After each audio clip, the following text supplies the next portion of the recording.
morning Newsline is brought to you by the Barbados Tourism Marketing Inc.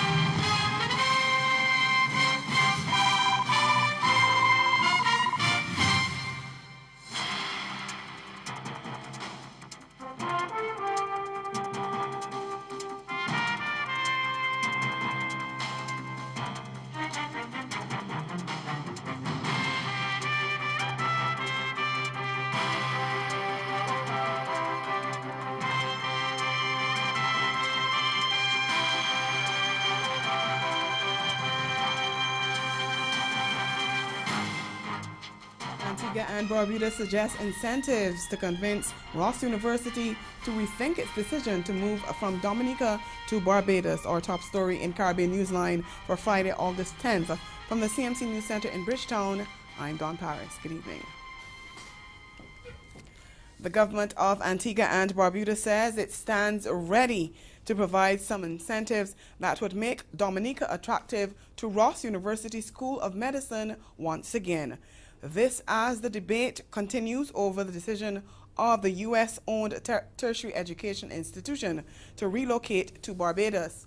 In a statement on Friday, Prime Minister Gaston Brown said Antigua and Barbuda recognizes the monumental role played by Ross University in the economy of Dominica and that a move away from the island would impact employment, foreign exchange earnings, and air arrivals, even in the shortest term. He said some of the incentives would include the lowering or possible elimination of transit taxes paid by students in transit to Dominica. The Antiguan Prime Minister said such measures would mean the country would forego revenue from students from the United Kingdom, the United States, and Canada who are making connections for Ross University in Dominica. Barbados has been accused of poaching the university away from Dominica and even committing an act of economic aggression. But Prime Minister Brown says Antigua and Barbuda accepts that Barbados had no intention of causing injury to Dominica's economy. But at the same time, he noted that if the university does not return, the negative impact would be monumental. He said Ross University can engage in a win-win outcome by maintaining operations in Dominica, where it was for 40 years, while expanding and diversifying its market operations to an additional CARICOM state. And while Ross University has kept quiet in the controversy, the university's website has already listed Barbados as its campus location and advertising housing and a community in Christchurch in the south of the island. In Barbados, integrity in public life legislation is to be reviewed by a select committee of Parliament on August 27th. Attorney General Dale Marshall says it will be done in a manner that gives the public the opportunity to contribute to the discussion and formulation of the new laws that govern the conduct of all public officers. The proceedings of the select committee will be streamed live on Facebook. It will also be streamed on Parliament's website and on CBC television, if possible. The public will have every opportunity to inspect the legislation, the draft legislation. It will be available at the usual public places, the post office, Parliament buildings, public library, the government printing department, and so on. We anticipate that Barbadians will come out and participate robustly, and in fact, I would like to indicate to the public that this gives them an opportunity to speak frankly and in an open environment on the very burning issue of corruption in public life. The announcement of efforts to pass the bill comes on the heels of the indictment of former Minister of Industry, International Business, Commerce and Small Business Development, Donville Innes, on money laundering charges in the United States. The U.S. Justice Department says Innes allegedly accepted bribes from a Barbadian insurance company in exchange for awarding 2 government contracts in 2015 and 2016 when the Democratic Labour Party was in office. Meantime, less than a week after he resigned as president of the Barbados Private Sector Association, drug-accused businessman Charles Herbert has quit his position as chairman of conglomerate Goddard Enterprises Limited. A statement issued by the company on Thursday said Herbert voluntarily stepped down as chairman of the board effective August 7th. His resignation comes 2 weeks after he appeared in a Barbados court charged with possession with intent to supply, trafficking, and the importation of 267 pounds of cannabis with an estimated street value of just over 534,000 Barbados dollars. 2 other Goddard employees were charged along with Herbert, non-executive director Chris Rogers, and sailor Walter Prescott. The 3 men were arrested late last month after law enforcement authorities boarded Goddard Enterprises yacht Ecstasy. Herbert and Rogers have since been released on 400,000 Barbados dollars bail, while Prescott's bail has been set at $450,000. A professor of economics in Guyana, Clive Thomas, is proposing that the government make direct payments to poor citizens when it starts raking in income from oil production. He says a small percentage of Guyana's total oil earnings could be used to give each of those households $5,000. And there's been both support and opposition to that proposal. We get more in this report from HGP Nightly News.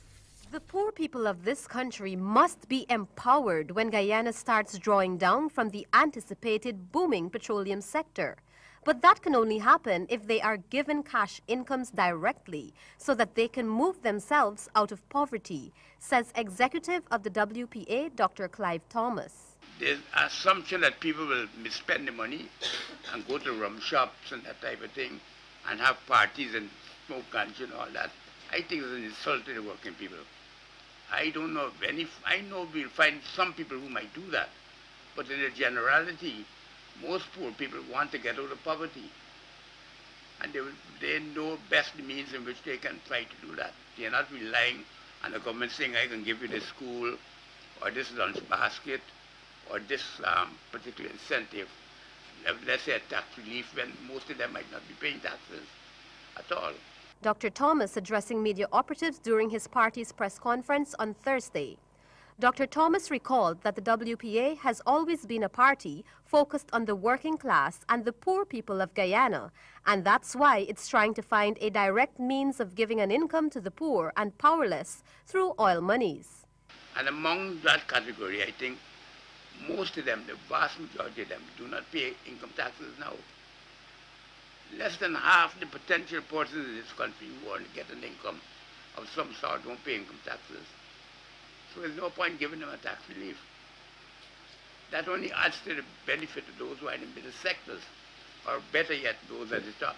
According to Dr. Thomas, the government needs to find out the particular workings of a scheme of implementation in this regard, and that for this, the experience of the villages and village economies throughout the country need to be assessed in order to see how best the scheme can work. But I'm saying that you cannot rely on arbitrary indicators, although they might be effective for some types of systems like the income tax threshold or the payment of income tax. Those are not sufficient because most of the poverty in Guyana, or a significant proportion of it, lies among people who do not pay income tax. But opposition leader Barrett Jagdeo doesn't think that's the way to go. Handel Duncan reports. On Thursday, opposition leader Barrett Jagdeo said taking that route was not practical. He referred to that approach as almost impossible. How come you can propose, like Clive Thomas did, that you will give each family $5,000 per annum, which is about $1 million Guyana dollars per annum. $5,000 per annum multiplied by 200,000 households that we have gives you a figure of $1 billion US. We're only going to collect in at least the first 4 years or so, 300 million. What Jagdeo and the opposition support is conditional transfers. When we took $50 million and we partner with GBTI through the WOW scheme to ensure that that's Women of Worth scheme, to ensure that women could have interest-free loans, particularly single parents. Jagdius said he has a problem with the government and misleading persons on potential drawbacks from oil revenues. He cautioned that one has to be careful since the price for oil can sink very low. The opposition leader feels that there are a few areas that funds can be poured into to benefit the citizenry, like education. So why not put the money into like paying for scholarships? So we take 100 million or 50 million and we put it to help our kids who do well go to the best universities around the world and upgrade our university to a top-notch university with a global standard by bringing in new lecturers, etc. That sort of thing would help us in the long run. It is a subject that has generated some debate since it was brought to the fore by Professor Clive Thomas. While President David Granger has weighed in on the matter, he says there's no evidential basis for the suggested cash payout to households from the expected oil and gas revenues. He says he's not received any formal proposal from Dr. Thomas, and in any case, he says it falls outside the recommendations of the Sovereign Wealth Fund, the Natural Resources Fund, and he knows of no precedent for it. Granger said he is receiving advice from a cadre of ministers as well as the newly appointed head of the Department of Energy, Dr. Mark Bino, on matters related to the sector. Coming up in Caribbean Newsline, medical graduates who refuse to work in Trinidad and Tobago's public health sector will be forced to repay tuition fees paid by government.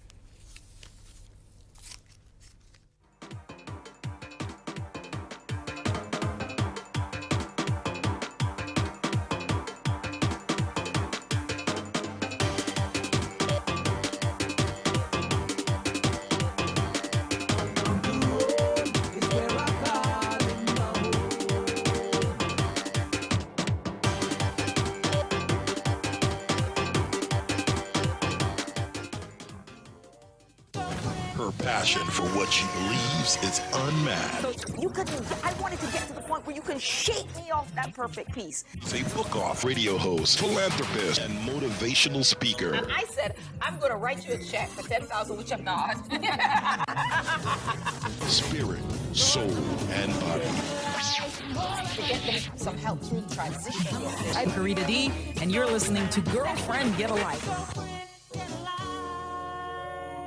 Yeah, and another thing that we don't get into enough, Brady, is help a young man understand what it means to be a man. That's right. I think, yeah, you're absolutely right. And I think that's one thing that when you were talking about video games and movies in particular, is oftentimes you just see sort of one type of man in movies. And I think it's important, as you said, whether, you know, boys growing up need someone to confide in, whether that's talk about, you know, ideas or feelings that they have.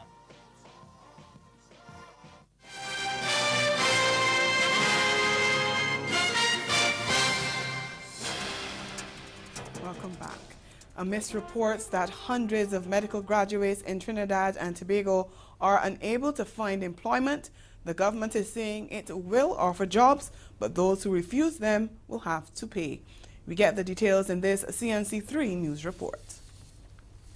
I was directed by the cabinet today that house officers will now be offered employment in the public health system, and where they choose not to take up those offers, we will call in their gate loans and will be asked to pay back the taxpayer. It's a cabinet directive to deal with a complaint which arose again when government announced it was going to Cuba on a recruitment drive. Members of the public queried the move, asking why the ministry would be employing foreigners when there are a reported hundreds of medical graduates unable to find jobs. While the minister did clarify the vacancies were for specialist fields which can't be filled by locals.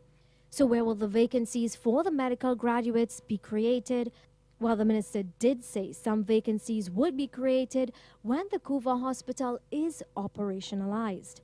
He announced that government, in partnership with the University of the West Indies, has set up a special purpose company It is to be 49% owned by government and 51% owned by the University of the West Indies. It's to be run by a 7-member board comprising ministry and UE officials, along with one public representative. The hospital, the minister said, will serve as a training facility. We will also be taking steps to engage with the Minister of National Security to ensure that foreign medical students will get the necessary seamless student visas, because this now will be education, tourism coming into Trinidad and Tobago. But the Kufa Hospital is not only for training. The board has been given another mandate. The special purpose company to be mandated to pursue the operationalization of the Kufa facility as a paying hospital open to the public. And the Ministry of Health will purchase goods and services as we currently do with other private sector providers. The minister described this as a huge jump in the medical sector, as it will allow greater scope for medical research and clinical trials. This week on Newsline Entertainment, we bring you a roundup of crop over in Barbados and Carnival in Antigua and Barbuda.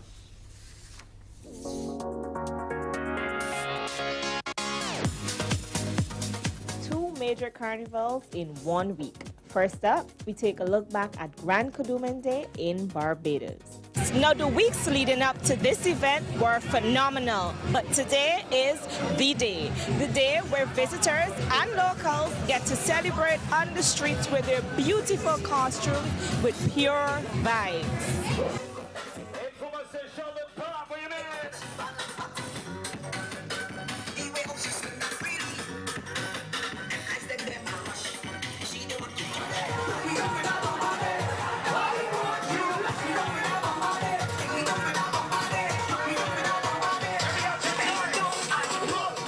Some revelers expressed the joy Kadooment Day brings to them. As soon as I get here, I went to the bar and it's history from there. Course for crop over, seriously. So you looking forward to next year?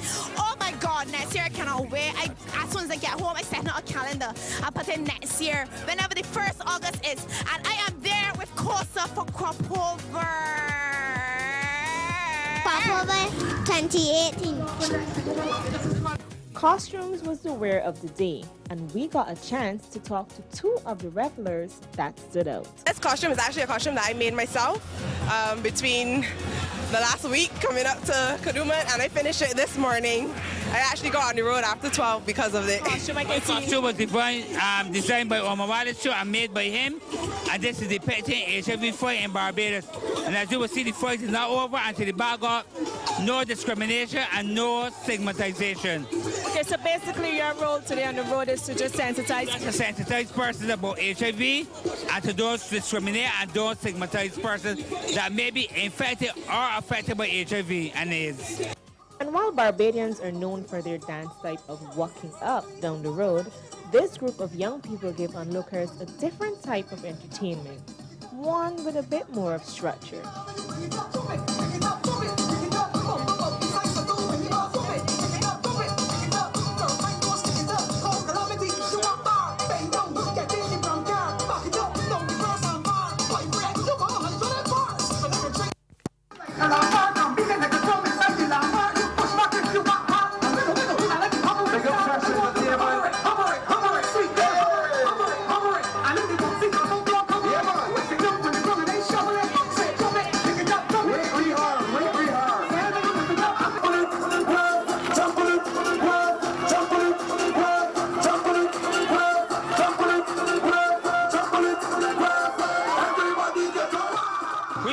Something different every year, and dancers is just a part of that. We've been working for a few weeks just to come up with a few different routines, so that throughout the day we can just entertain the crowds with a little bit of everything. Okay, I saw some from you as well, so tell me a little bit about your job today. Yeah, my job, flag person, carrying the band from beginning to end. It's not easy, but I love it. Now we head over to Antigua.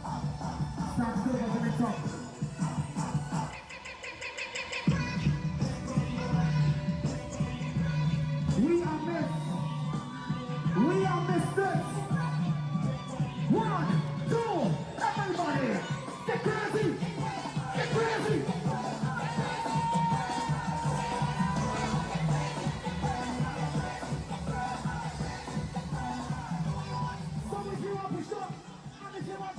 There have been calls to bring back a bit more culture to the carnival celebrations, and this group answered that call.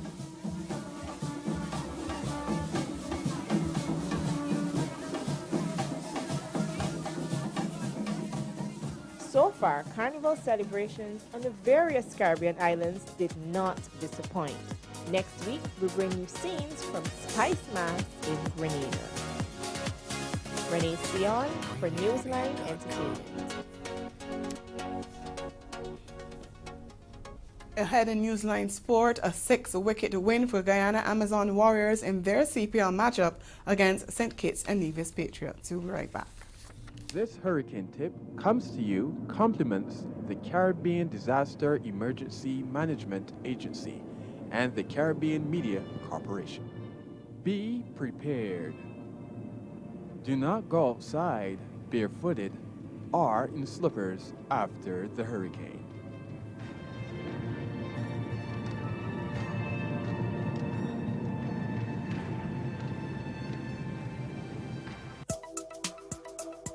Join leading media and communications executives as well as climate change experts in Kingston, Jamaica from August 13 to 15 for the Caribbean Broadcasting Union 49th Annual General Assembly. This year's assembly, held in partnership with the CARICOM Climate Change Center, explores the theme, Building Resilience to Climate Change, Business, Technology and Content Options for Caribbean Media. Featured presenters include the Honorable Dr. Rural Reid, Jamaica's Minister responsible for information, the region's Chief Climate Change Negotiator, Mr. Carlos Fuller, the Caribbean Telecommunications Union, the Broadcasting Commission of Jamaica, and the International Telecommunications Union Caribbean Office. And broadcast manufacturers and media services enjoy special exhibition rates at this year's conference, joining premier exhibitor Eutelsat. For more information on discounted rates for delegates staying at the Jamaica Pegasus Hotel or flying on the official airline Caribbean Airlines, go to the CBU website or call the Secretariat. The CBU looks forward to welcoming you to this key conference on climate change and the Caribbean media.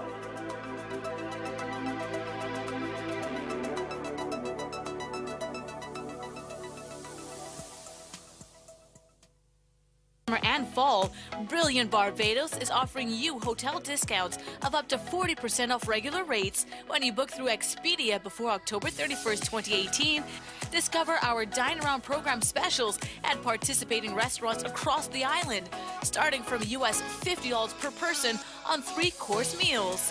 For further information and full details to book your Barbados holiday, visit brilliantbarbados.com. Well, there's no question in anyone's mind that big-time sports means big-time economic impact. In the USA alone, it's a $75 billion industry. Big-time sports is all about money. So it's with little surprise when the products of big-time pro sports, the pro athletes, command big-time salaries to showcase their talents in stadiums, arenas, and ballparks. The owners of major pro sports franchises are billionaires several times over.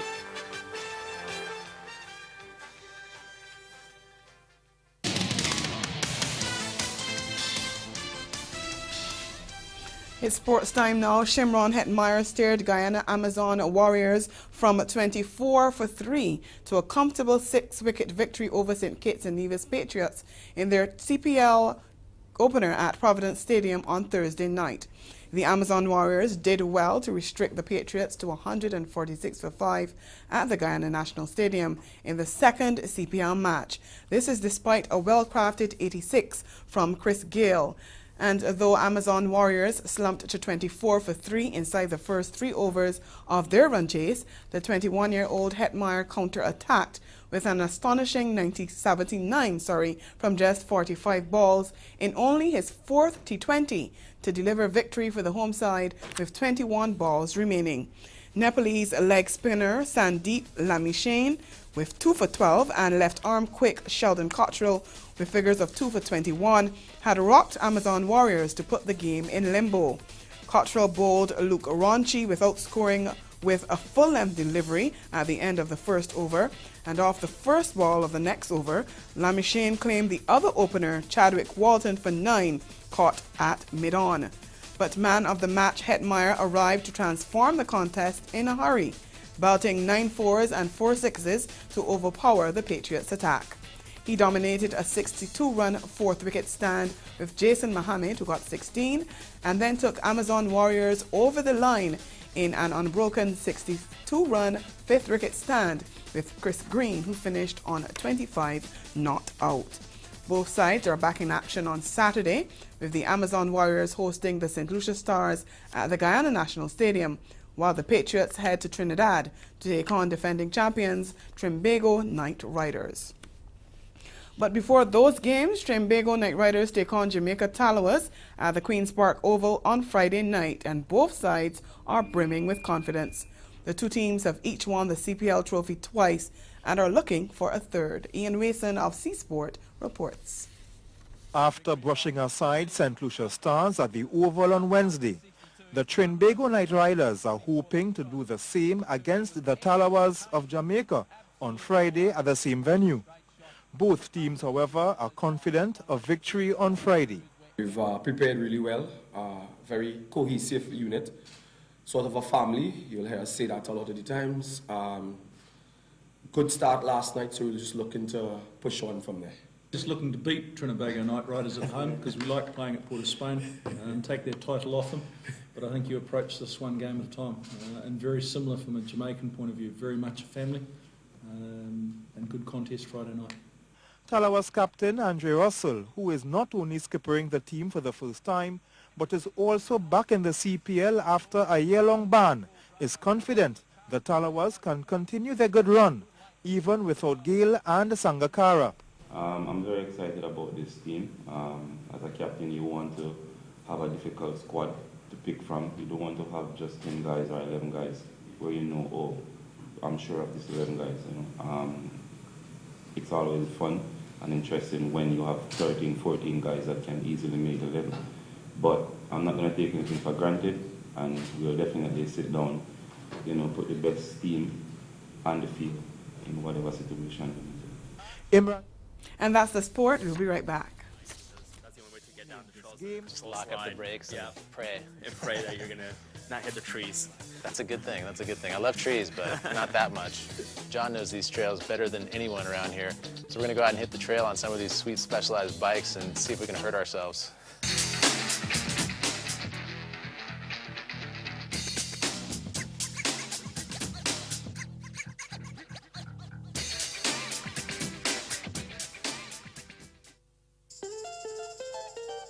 Dominica's World Creole Music Festival in 2018, October 26, 27, 28 at the Windsor Park Stadium in the capital city, Roseau. 3 nights, over 8 genres, 40 years of independence, one location, Dominica, the 20th edition of Dominica's World Creole Music Festival. For more information, like our Facebook page, Dominica Festivals. Visit our website, www.dominicafestivals.com for all travel, accommodation, and ticketing details. My love, my home, my Dominica, building a resilient nation. See you there! Proudly sponsored by the Government of Dominica and Discover Dominica Authority.